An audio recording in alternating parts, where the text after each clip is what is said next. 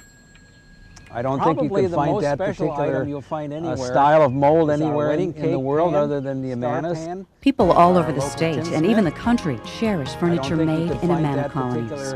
The chairs, tables, and clocks can last a lifetime. KCRG TV9 and even the county explains why craftsmen in our town Amana have so much pride in their works.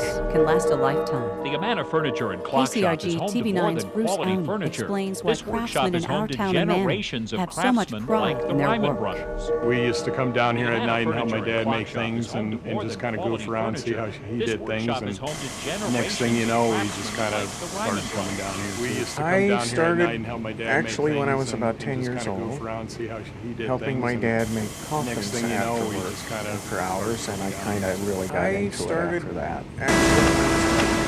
Since 1855, Amana dad Furniture has stayed a one-person, one-project shop. When customers place an order, the craftsman stays with it from start to finish, giving it lifetime quality. I understand Project shop. something else that's personal goes on each of these. You have to sign them. Yeah, every piece of furniture is signed by the craftsman that made it. Something else that's personal goes on each of these. You have to sign them. Specializes in making tables, and he's also a shop supervisor. Ron works with time. He builds grandfather clocks and caskets. Both take great pride in the finished product and making the customer happy. Actually, I have a lot of fun doing it because there's so many different ways you can make them. While Amana Furniture has been in business well over a century, it's planning for the future too. Actually, I have a lot of Customers fun can doing it participate in the because there's so Plant many a different Tree ways you can initiative. make them. The program allows furniture buyers to cycle and replenish the Amana forest. It's all about sustainability, to keep these things going so that people will be able to have more trees in the future. More trees that the Ryman brothers can use to make signature Amana furniture that It's all about truly sustainability, lasts to the keep these test things of going time. so that people will be able to I've have got more some trees in the things future. in my home that I've More made here, trees that and the I Ryman look forward to brothers can passing it use to down to make the boys, signature Amana and furniture probably that truly they can lasts the also test pass of it time. down to their. I've got some things in my home that I've made If here. you're looking and for I a look weekend forward to escape with passing your it down to the family, boys, our town and Amana is the probably place to go. they can Our also town pass takes a it look at the down top to 5 their- spots you just have to see during your visit to If Amana. If you're you're looking for a The weekend Amanas escape are with your full of family, flavor, our and at town number Amana 5 is on the our place list, to go. the Amana Our Meat town and takes a look Smokehouse at the gives you a top 5 taste of some spots you just have to German-inspired see meats. during your visit to Brats, Amana. head cheese, pickled Amanas ham, are and beef full of jerky flavor, are some and local at number favorites. 5 on our With list, samples the available Amana Meat daily, and it's a great Smokehouse place to gives you a try taste of some something new. German-inspired A lot of the meats. customers will come in with Brats, lists head taking cheese, things pickled back ham, and beef jerky for are some other local friends and favorites. family With members. samples And our available beef daily, it's jerky a is great also place to very try good something too. new. We sell a lot of the customers will come in with lists taking It's the things only back woolen mill for still other friends and operating in family Iowa, members. and it's in And our our beef town, jerky is Amana. also very Built good, in too. 1857, We sell a lot this of mill that. is over 150 years old. It's the mill only still woolen produces mill thousands still of operating blankets in each Iowa, year. and And it's you in can even our get town, up close Amana. and take a look Built at the in production 1857, process. this mill is Number 3 in our Amana Top 5, the Mill Stream Brewing Company. It's one of the oldest microbreweries in the nation, producing a range of German-inspired beers and classic sodas. Twice a year, visitors can even take part in the bottling process. Millstream is also known for its award-winning root beer. We have usually 1 or 2 events here at the brewery every month. And so it's not just come and have a beer, it's come and participate, it's come and enjoy, come and relax. We have usually 1 or 2 events here at the brewery The every Ox month. Yoke Inn is a And so it's not family-owned just and come and have a operated beer, it's restaurant come that and offers a participate, it's come and dining enjoy, experience come that and is relax. truly Amana. Like the original communal kitchens of Old Amana, it serves meals family style. Guests leave filled with bowls of salad, sauerkraut, pickled ham, and fresh bread. Like the original communal topping our list at number 1, the Amana Heritage Society. Learn about Amana's communal life and even see the first Amana-made microwave. The Amana Heritage Society maintains 7 local heritage sites, and guides are available to answer questions, and sites are open daily during the summer, Monday through Saturday. We have a great museum here with artifacts so they can get a better understanding for that communal life, and we actually even have exhibits up to modern day so they can see what happened after 1932 and how our community is surviving today. Next, we'll visit the growing community of North Liberty, located between Cedar Rapids and Iowa City. Find out what makes this recreation center the talk of the town. Next, we'll visit the growing community of North Liberty. Since the year 2000, our town North Liberty's population has jumped by 86%. As the town continues to grow, so will the town's community center. And that's where we find KCRG TV9's Beth Malicki. As you can see, the North Liberty Community Center is the place to be. From the swimming pools to the library, this is more than your typical rec center. Chest up, butt down. Let's go. Jason Price and Duez Henderson run Bound for Glory Sports. Both are former Iowa Hawkeye basketball players, and they use North Liberty's Community Center to run their summer camps. We live here in Iowa City, and finding a good facility is really hard to come by. And we've worked a little bit at other facilities, but this one's by far the best because we need a good floor. North Liberty started building the community center in 1997, and it was finished in 2004. The two-phase project included an indoor and outdoor pool, conference center, track extension, and library. Along with many other recreation areas, the community center has something for everyone. I believe it's definitely a gathering spot. Again, during the school year, a lot of times some kids stop here, and then this is the focal point where they come and meet after school. During the summer, it is the place to come. Many families use the community center by enrolling their kids in a variety of day camps and swimming lessons. Kids love to take advantage of the library, and in the wintertime we take advantage of the track and the court inside. And then they do different sports leagues for the little kids to introduce them to different things. As interest continues to grow, the North Liberty Community Center is beginning to plan for the future. We do have growing pains. We're, again, on the rec staff side, we're very fortunate to have the facility that we have with the growth that we've had. So we're content, but yeah, we'd always like to add new additions on if possible. The North Liberty Community Library checks out more than just books. It's also a great place for the Betty Crocker in your family. I believe we're the only building like this in the whole state that combines 4 different city departments in one building. Nearly a decade ago, the city decided it would add the library expansion to the community center. In the first year, the library circulation tripled and has continued to rise since then. There is no way I would trade this building for a standalone library. It's just great the way it is. What really makes this library special is not the building it's in, but what they check out. The library's collection of 200 Wilton designer cake pans draws patrons from surrounding towns. We didn't know where to put them when we moved down here. We had a few, we didn't have this many. So some people from the city department, or mostly from the parks department, built us these racks, which is nice because they match our bookcases. And people just wander down the shelves until they find the cake pan they want. From Harry Potter to Winnie the Pooh and the Flintstones, it seems the collection has a pan for just about any occasion. The first cake pan I ever used was actually this one, the hot air balloon pan, because my daughter, who's now 13, when she was 4, wanted a hot air balloon birthday party. So I thought, where am I going to find a hot air balloon pan? So somebody told me the North Liberty Library actually has pans. The library receives numerous cake pan donations every year. When the library expands, it hopes to have an entire display dedicated to the collection. When I'm checking at the desk and checking out, I always say, okay, my only requirement for you guys checking out a cake pan is you actually bring the director back a piece of cake. And I would say maybe 1 time out of 5, I will get a piece of cake, which is nice. Hawkeye North American isn't your normal shipping company. From million-dollar computers to medical equipment and even entire home furnishings, they can move the impossible. We're an STI agent, and what that is Specialized Transportation Incorporated, and we ship a lot of high-value products. While most of their customers get their valuables delivered in these familiar blue trucks, one gets an entire semi of its own.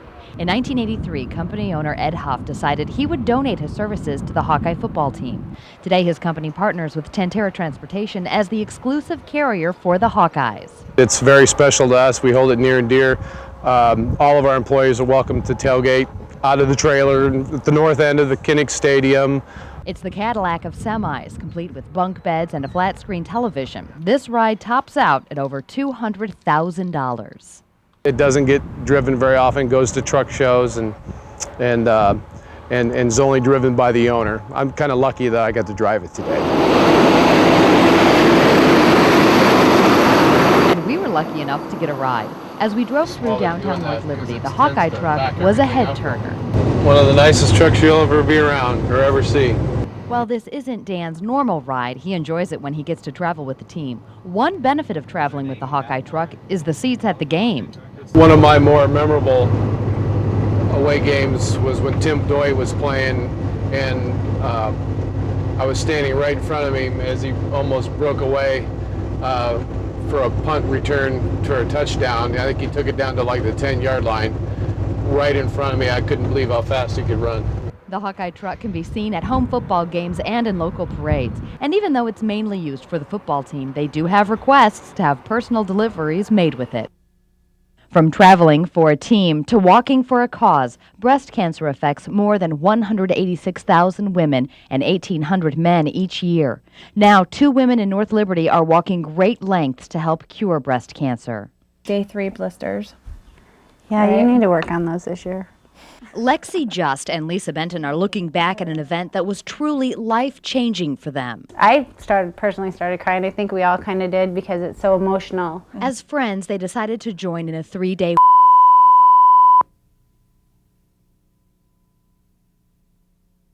family members and others like them who just wanted to make a difference.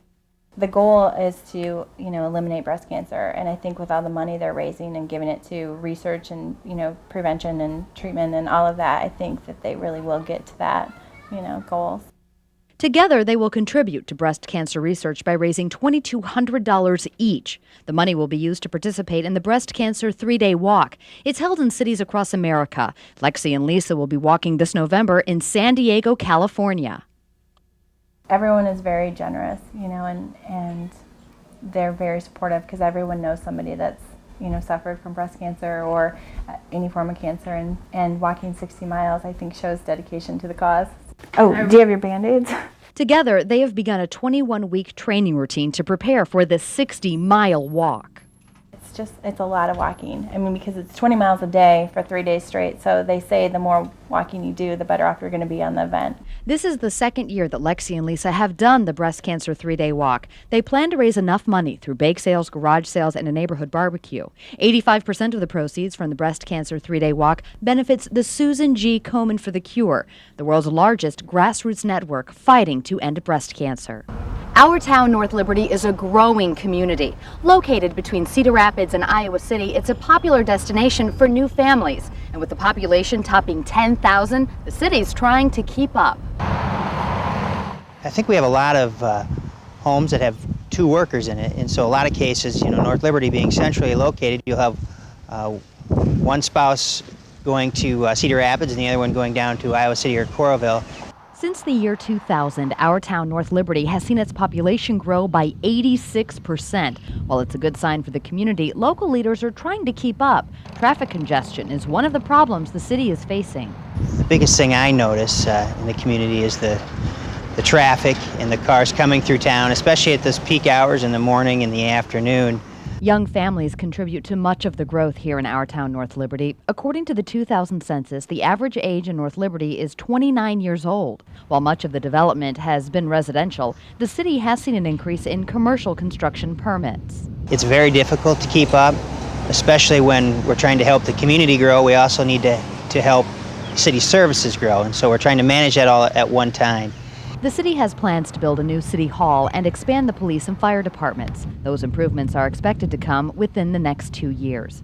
By the time these improvements are made, the population is expected to grow by another 2,000 people. Coming up next, Sports Director John Campbell introduces you to a coach who has a passion for baseball. And the TV9 sports team shares stories from their Our Town tour.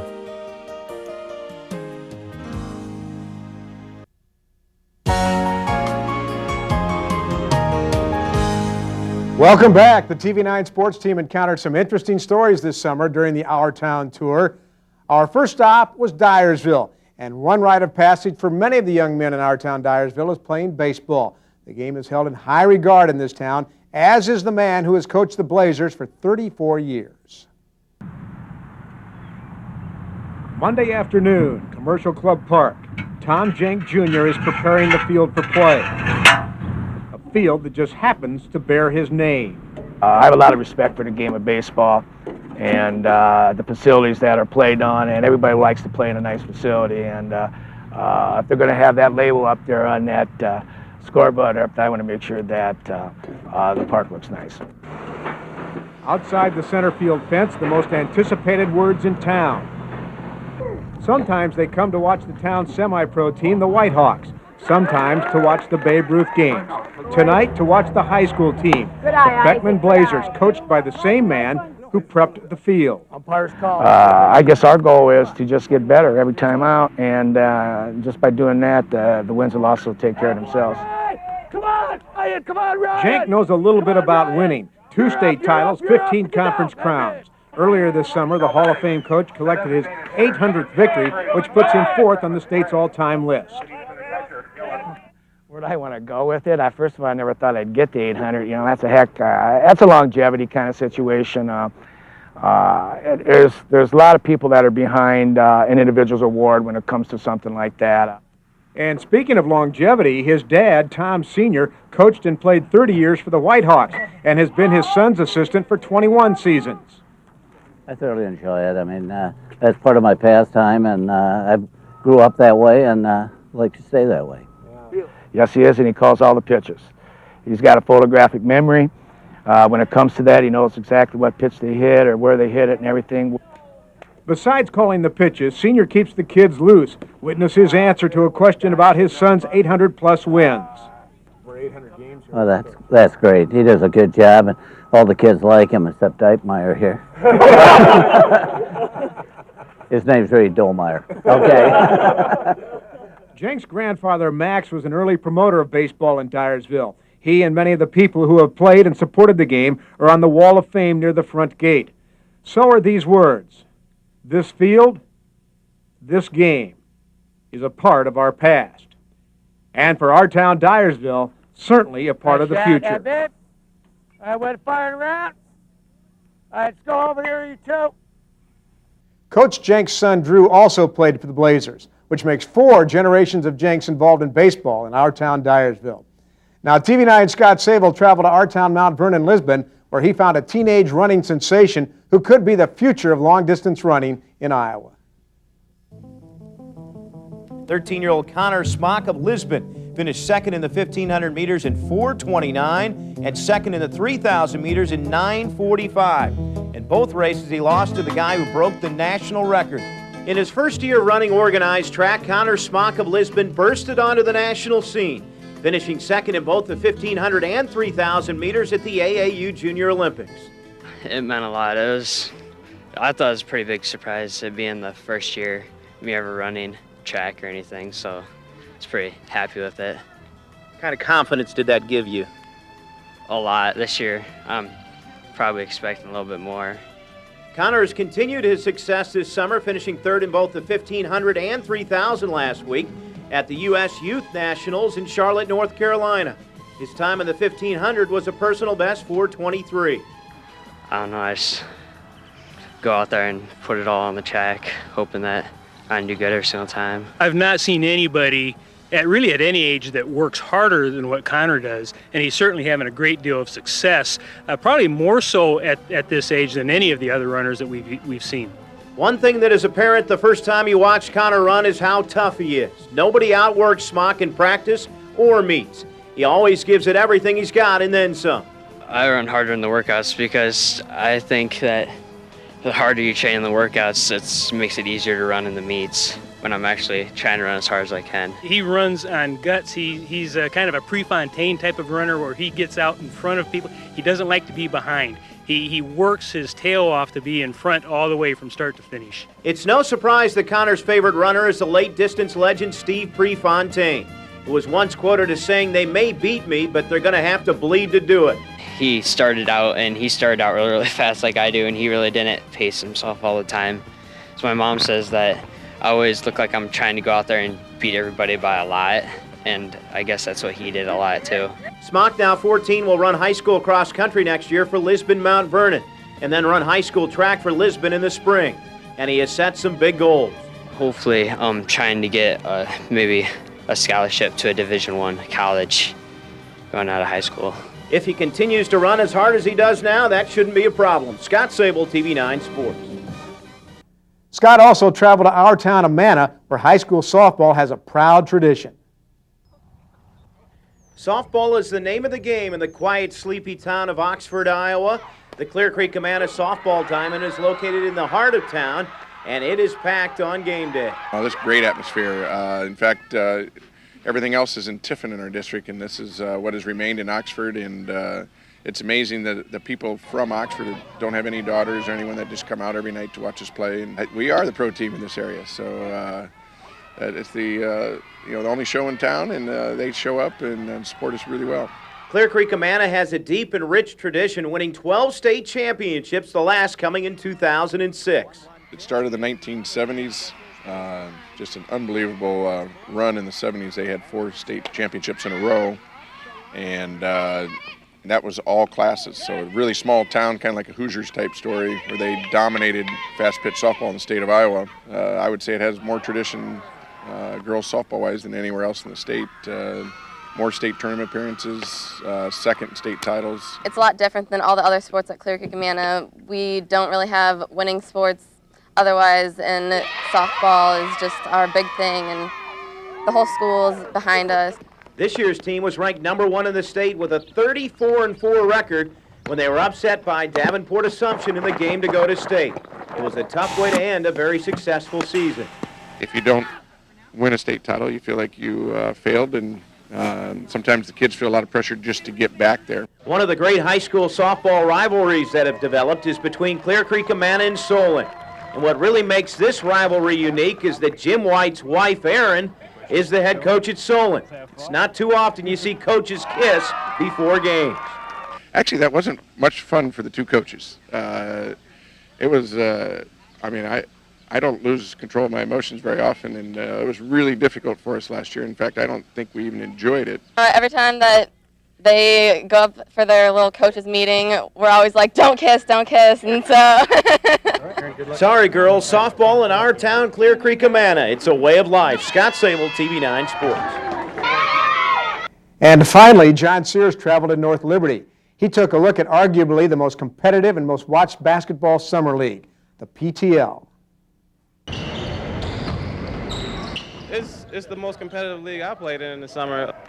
For the last 9 summers, the Primetime Basketball League is called the Rec Center in North Liberty home, a competitive league that showcases some of the top basketball talent in the state.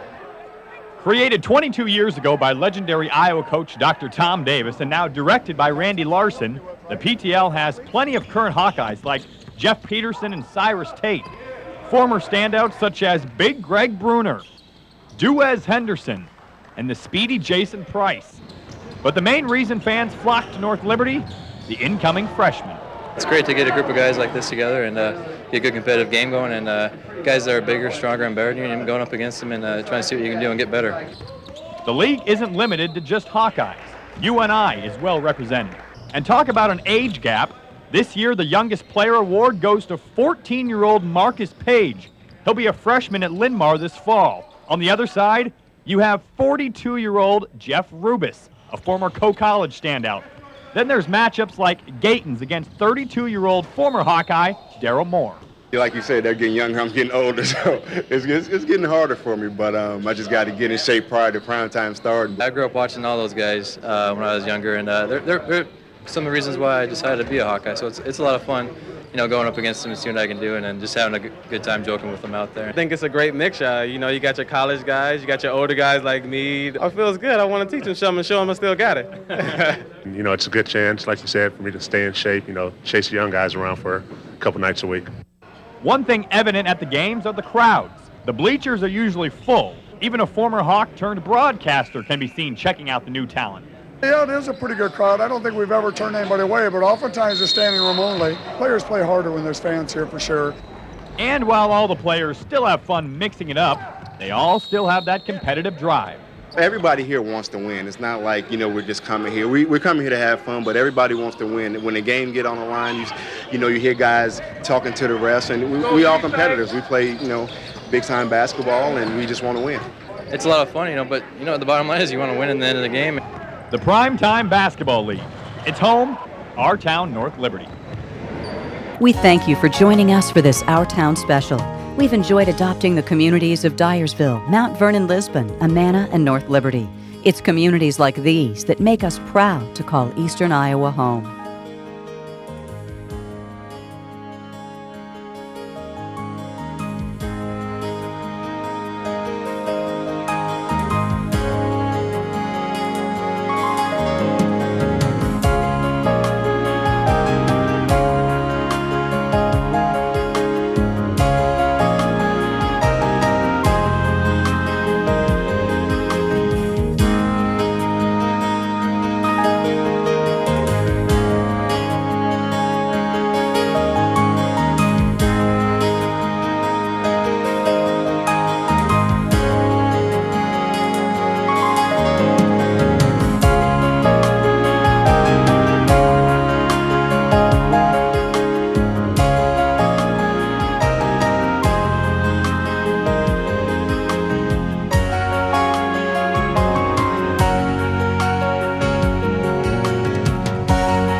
Liberty, located between Cedar Rapids and Iowa City. Find out what makes this recreation center the talk of the town.